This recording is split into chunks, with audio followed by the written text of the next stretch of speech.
I never believed in ghosts until the night I took the last train, and she followed me home without ever saying a word.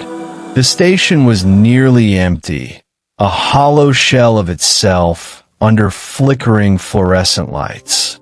The only sound was the low hum of the departing train and the echo of my footsteps bouncing off the tiled walls. I always took the last train.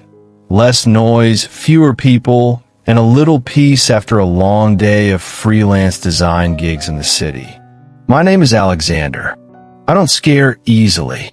Not by the dark, not by the stories people tell about haunted stations or cursed tunnels. That night, I had my headphones in, a podcast playing, something boring about productivity hacks. But something pulled my attention away. Out of the corner of my eye, I saw her. She stood completely still at the far end of the platform, just beyond the yellow line, dressed in a long black coat, her face hidden beneath tangled hair. No phone, no vibe, just her, watching the tracks like she was waiting for something that wasn't coming. I blinked. She was still there. I told myself not to be weird. Stations attract all kinds of people. Maybe she missed the last train. Maybe she was waiting for someone. But when I boarded, she did too. She sat 3 rows behind me. I could feel her eyes boring into the back of my head the entire ride. She didn't move. She didn't blink. She just stared. No one else was in that carriage. And when I got off of my stop, I didn't hear her follow, but I knew she had. There were no footsteps, but I could feel her behind me, as if the darkness itself was following me home.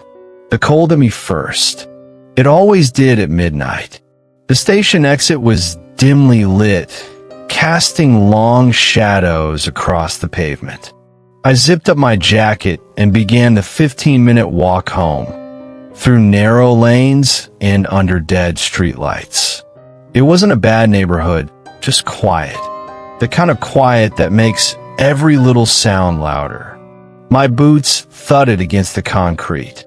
Thud, thud, thud. Then another set of footsteps. Lighter, softer, not quite in sync with mine. I stopped. The footsteps stopped. I turned around. The street behind me was empty, just cracked sidewalks and the flicker of a faulty lamppost. I looked harder. Nothing.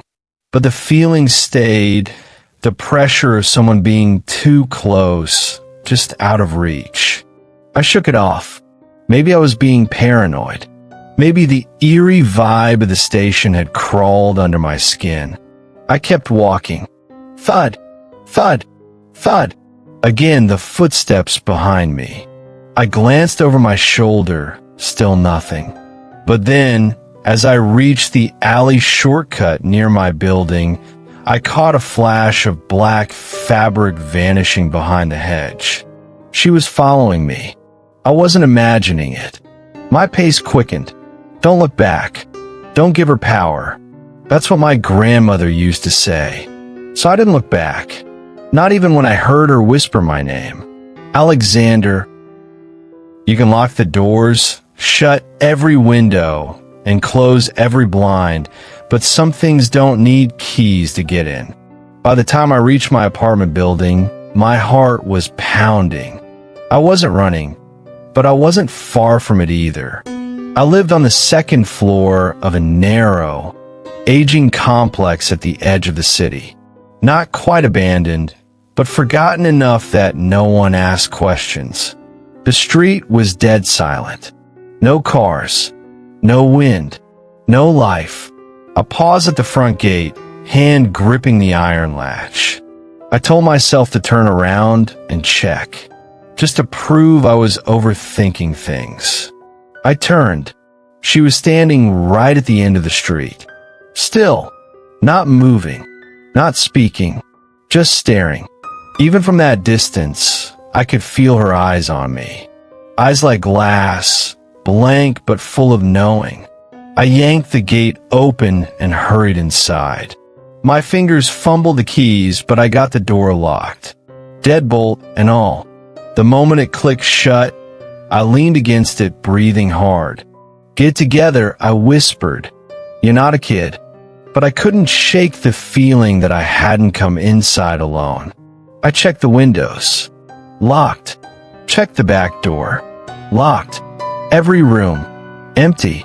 I even opened the closet, half expecting her to be standing there in the dark. Nothing. I was alone. I told myself that 100 times as I brushed my teeth and turned off the lights. But around 2:43 a.m., as the world outside slept, I heard it. A knock at the front gate. 3 short taps. Soft. Deliberate. I stayed in bed. Frozen. Then another knock. Harder this time. I crawled to the window and peeled the curtain an inch to the side. She was standing at my gate. No emotion on her face.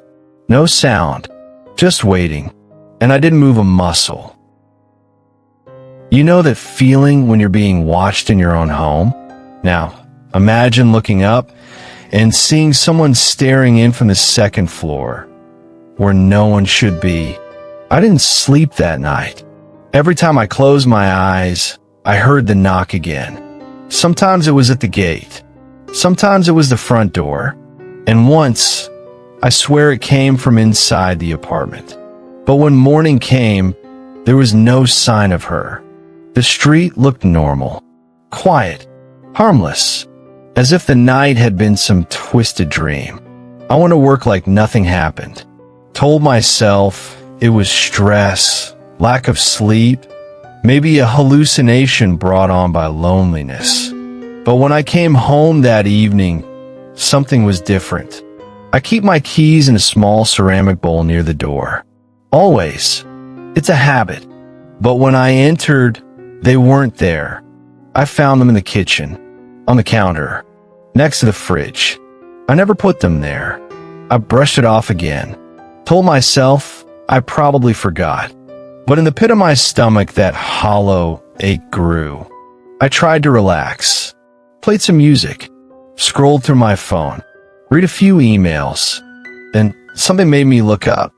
I don't know why. Some instinct. Some chill in the air. I looked toward the window at the far end of the living room on the second floor. And I saw her.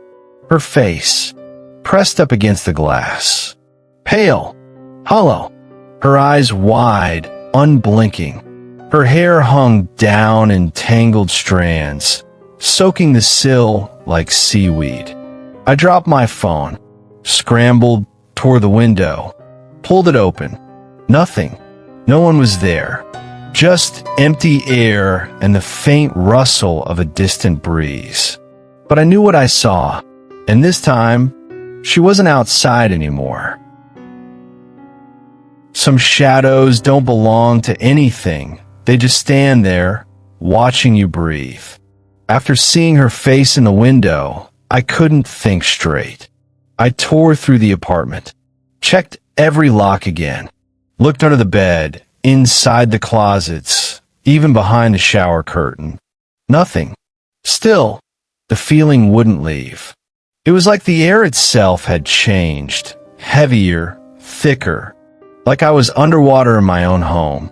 I turned on every light, but when I reached the hallway, the long, narrow stretch that led to the bedroom, I stopped, because at the end of it, just near the edge of the dim hallway light, was a shadow. Tall, thin, still. It didn't move. It didn't shift. It was just there, but there was nothing in that spot that could have cast it. I stood frozen, staring. Every hair on my body stood up. Slowly, I stepped forward. 1 foot, then another. With each step, the shadow didn't change. It didn't stretch or shrink. It just waited. When I reached the exact spot where it had been, it vanished. I turned around, heart pounding.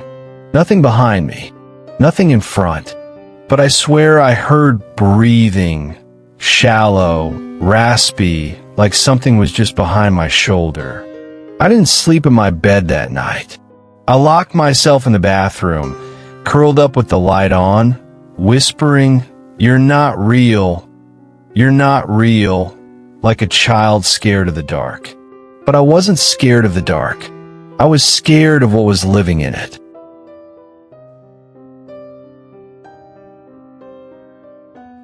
It's one thing to be haunted. It's another when the thing following you knows who you are. I didn't go to work the next day. I couldn't. My body felt like lead, and my mind was spiraling. Every creak in the walls sounded like footsteps. Every shadow stretched too long. The apartment had changed. It didn't feel like home anymore. It felt like a trap. I tried calling someone. Friends. My cousin. Even my ex. No one picked up. It was as if I'd been cut off from the world. Just me and her. Around noon, I decided to leave. Get fresh air. Clear my head. Maybe even check into a hotel for the night. I threw some clothes in a bag, grabbed my wallet, and stepped outside. She was standing at the end of the corridor. Same black coat. Same dead hair. Her head tilted slightly to one side, as if she were trying to remember something. I blinked. She was gone. I bolted down the stairs, nearly falling twice. Made it to the front gate, and froze, because carved into the gate's metal frame, as if by fingernail, were the words, "I know your name, Alexander." Not painted, not scratched with a tool, gouged in, deep, fresh. My legs wouldn't move. My chest felt like it was caving in. The street outside was completely empty. Sunlight, cars, life, but it all felt fake. I turned around and ran back inside, locking every door behind me. I couldn't leave. She wouldn't let me. When the whispers start coming from beneath your feet, it's already too late to run. That night, I didn't even try to sleep. I just sat in my living room, back to the wall, eyes fixed on the front door. I left the lights on. Every single one. Around 3:08 a.m., the temperature dropped again. It was sudden, like someone had opened a freezer right next to my neck. And then, the floor creaked, but not from above, from underneath. I froze. My apartment had old wooden floors, and I'd lived here long enough to know which creaks were normal. This wasn't one of them. It sounded like someone was moving down there, crawling, slowly, deliberately. Then came the whisper, right beneath where I sat. Ali. It wasn't just a voice, it was her voice. Hollow, cold, like it had traveled through miles of dirt and rot just to reach my ears. I jumped up, heart racing, and backed away from the spot. The whisper followed me. No matter where I stepped, it found me again. You left me. You left me. I waited. I didn't know what she meant. Who was she? What did she want? I didn't even know her. Or at least I thought I didn't. But then came a new whisper. Soft. Sinister. Check the mirror, Alexander. I turned, and in the hallway mirror, behind my reflection, she was smiling.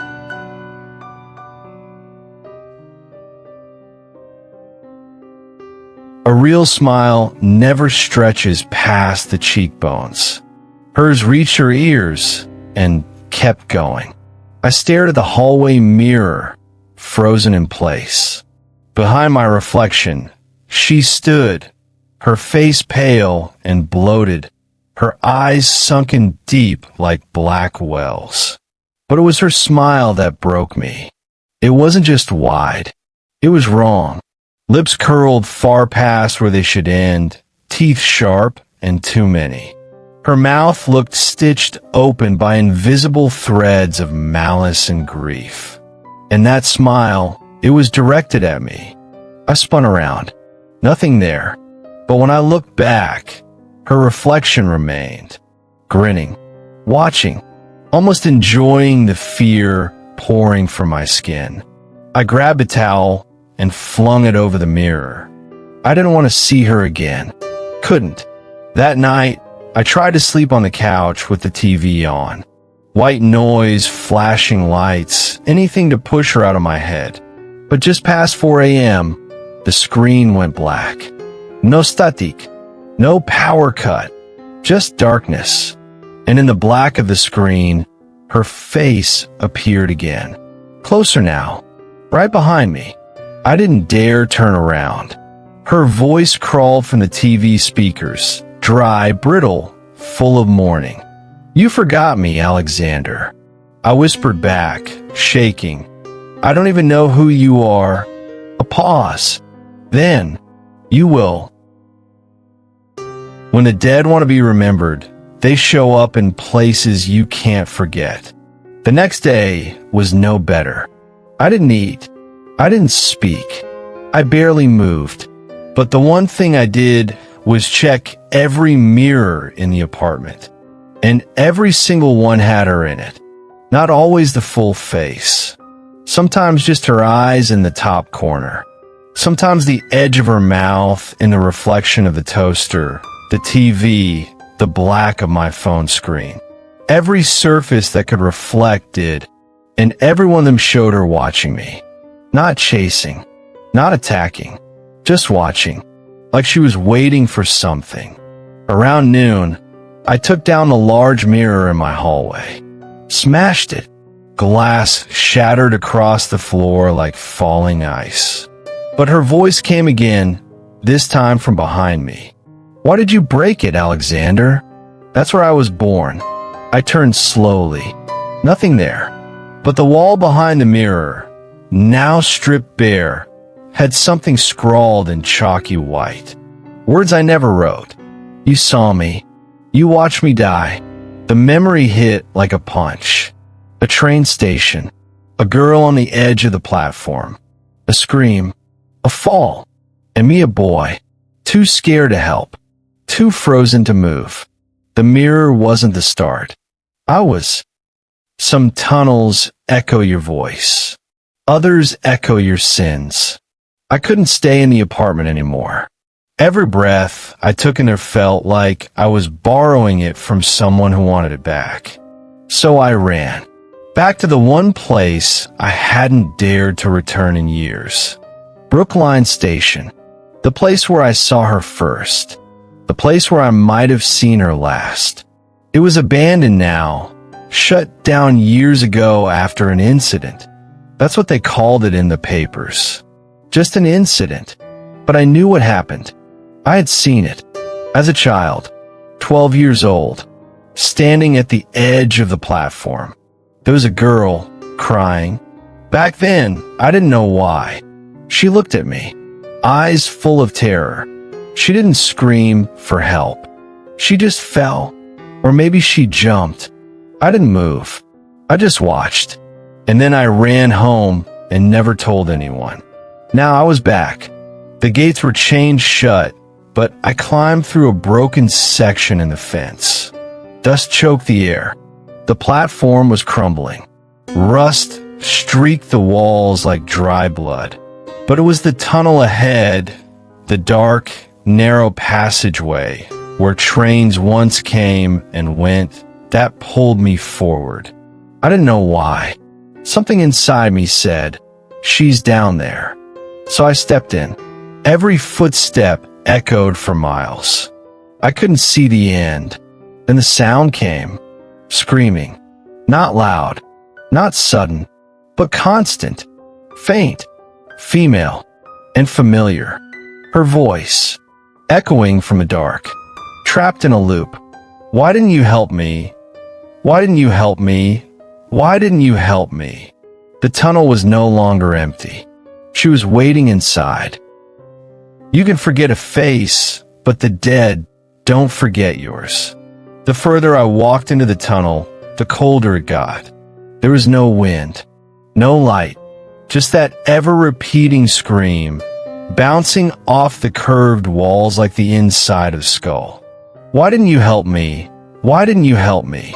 My flashlight flickered as I reached a spot where the walls opened slightly. A maintenance alcove half buried in dirt and rot. In there, someone had set candles. Old, melted, still burning. And in the wax, embedded like bones in grave soil, were names. Carved deep, scratched angrily. And among them was mine. Alexander Wells. Below it, he watched me fall. I stumbled back, shaking, whispering. I didn't mean to. I was just a kid. I didn't know what to do. The scream stopped. Total silence fell. Then the whisper came again, this time closer. This time behind my ear. You looked into my eyes. I turned around. She was there. Not just a glimpse. Not a reflection. She stood in the tunnel, half her body cloaked in shadow, her hair soaked and clinging to her face. Her neck twisted wrong, legs bent like a broken doll. But her eyes were the same, the eyes of the girl from that day. I remembered now. I saw her. I stared at her as she fell, as the train roared past, as blood filled the rails like ink in water. And I ran. I ran then, and I was running still. Some memories aren't repressed. They're buried by the dead themselves. The tunnel felt like it was closing in on me. The air got heavier with every step, like it was pushing back. Like I didn't belong there. Like I never should have returned. But I couldn't leave now. Because I remembered her name. Eva. Her name was Eva. She was 16. Quiet. Always sat alone at the far bench on the platform. I used to see her every day after school. Sometimes we made eye contact. Once I smiled. She never smiled back. Then came that night. The night she stood at the edge of the platform, shaking, tears in her eyes. I was behind her. Too far to reach. She looked back once, at me, and then she fell. Or maybe she jumped, or maybe something pushed her, but I never told a soul. I told myself I didn't know her. I told myself I couldn't help. But the truth? I was the last face she saw before she died. In the tunnel, Eva stepped closer. Her voice wasn't angry anymore. It was tired. Why didn't you say something? I whispered. I was scared. I didn't know what to do. Her head tilted slowly, and her broken mouth curled into that same inhuman smile. You could have said anything. Suddenly, the tunnel groaned. The walls shook. Screams poured out from every direction. Hers, dozens of hers, all crying, whispering, wailing. You watched me die. You left me there. You forgot my name. I dropped to my knees, hands over my ears, screaming, I'm sorry. I didn't mean to. I didn't. And then, silence.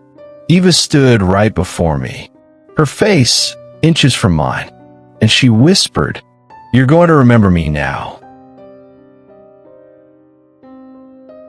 Death doesn't always take you to the afterlife. Sometimes it takes you back to where the sin began.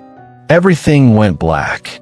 No tunnel, no screams, no Eva, just silence, like the world had folded inward. Then I opened my eyes, and I wasn't in my apartment, wasn't in the tunnel. I was standing on the old station platform, but it was bright, daylight. The signs weren't rusted. The air wasn't cold. It looked new, alive. And around me people, real people, men in office suits, kids with backpacks, a vendor pushing a coffee cart. And there I was, 12 years old, standing at the edge of the platform, backpack slung over my shoulder, sneakers untied. It was the exact moment. The moment she died, I turned my head. Eva was there, standing a few feet away. Tears streamed down her cheeks as she looked at the tracks. The train was coming. I knew it. I remembered it. Every sound, every second, engraved into my memory like a scar. I looked at myself, my younger self, frozen, just watching. Like before, I screamed, "Do something! Call out to her! Stop her!" But the boy didn't move. He didn't even blink. And Eva looked back again. Not at the boy, at me. The grown me. Somehow she saw me. Even now, even here, she stepped forward. 1 foot over the yellow line. I ran. I screamed. I reached out to grab her. But the train came. The moment repeated, as cruel and real as it was the first time.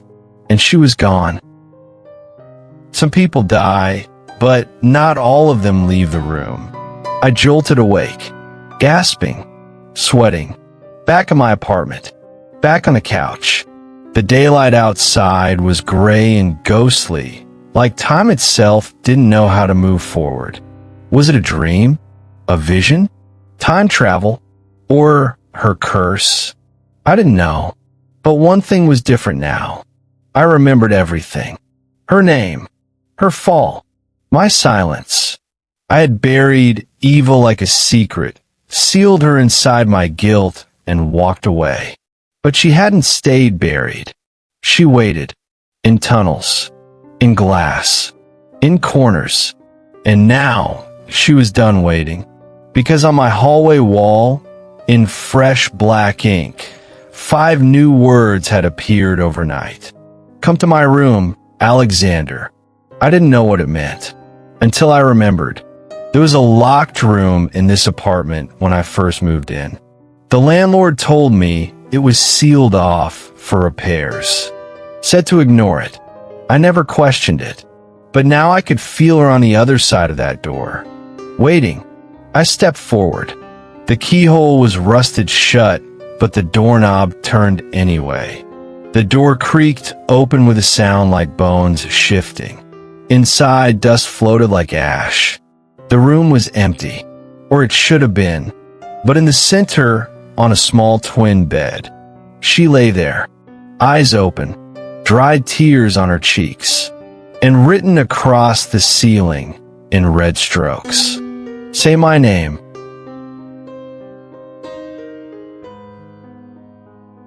Some spirits aren't trapped by death. They're trapped by silence. The room was impossibly still. No sound, no movement, not even my own breath. Eva lay on the bed, not rotting, not ghostly, just waiting. Her hands folded over her chest like someone had gently placed her there. Eyes wide, watching. Above her, the words burned into my vision like blood across the sky. Say my name. I stood in the doorway, shaking. My voice barely came out. Eva, nothing happened. I took a trembling step forward. Eva Lane, I remember you. Her eyes didn't blink. I said it louder. You used to sit at the far bench. You cried on Thursdays. You always looked like you were waiting for someone who never showed. My voice cracked. I saw you fall. I saw you die. I didn't help. I wanted to. I swear I did. But I froze. Still silence. I dropped to my knees at the foot of the bed. I thought if I forgot you, the guilt would go away. The room seemed to breathe around me. The walls creaked. The air thinned. I'm sorry. I'm so sorry. A single tear rolled from her eye. And then she spoke. I remember you now, too. The lights flickered. The window slammed shut. The door creaked behind me. Her body sat up slowly, joints cracking with every movement. And she smiled. But this time, it wasn't cruel. It was peaceful. Then, just like that, her body lay back down and vanished. All that was left behind was a folded note on the bed, addressed to me. Some hauntings don't end when you remember the dead. They begin when the dead remember you. I picked up the note with shaking hands. It was written in a girl's careful, uneven handwriting. Not angry, not hateful, just sad. I waited for someone to speak, for someone to care. You looked at me and walked away. But now you said my name. That means I can leave. But someone always has to stay behind. My heart dropped. What do you mean? I whispered, but there was no one left to answer. The room dissolved. The walls stretched outward like a nightmare, unraveling. I blinked, and I was standing on the train platform, Brookline Station, just like 12 years ago. But now it was dark again, empty, cold, and when I looked around, I realized something horrifying. Everyone around me was frozen in place, like wax figures, like echoes, and across the platform, she was there, Eva, not twisted, not broken, just calm, waiting. A train roared into the station. She stepped aboard, turned to me, and said one last thing. Now you understand. Now you see me. Now it's your turn. The train doors closed, and she was gone.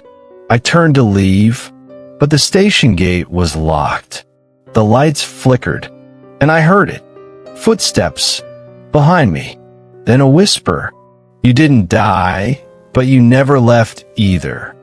Now, when people take the last train, they sometimes see someone at the far end of the platform. A man, standing completely still, eyes blank, mouth slightly open, as if he's trying to say a name he forgot. Some say his name is Alexander. Some say he's waiting for someone. But those who make eye contact with him, they don't make it home. The end.